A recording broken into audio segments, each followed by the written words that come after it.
Natutuwa naman ako na nandito ka sa Pakil. I just want to know why. Hindi na ikaw manager ko. Tina, I'm your mother. Give my own brand of motherhood some credit. Hindi ka rin ba makalipad?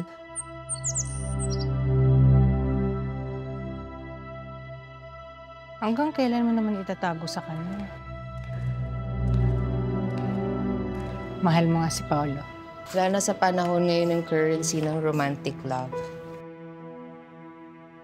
Nawawala kaya mga bituin?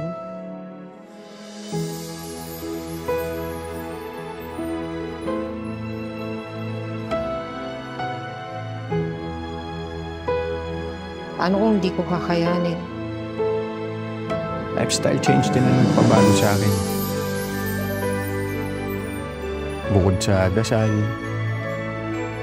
bukod sa pag-aako ng himala, nilungan ko yung himala na magkaroon siya ng sariling himala.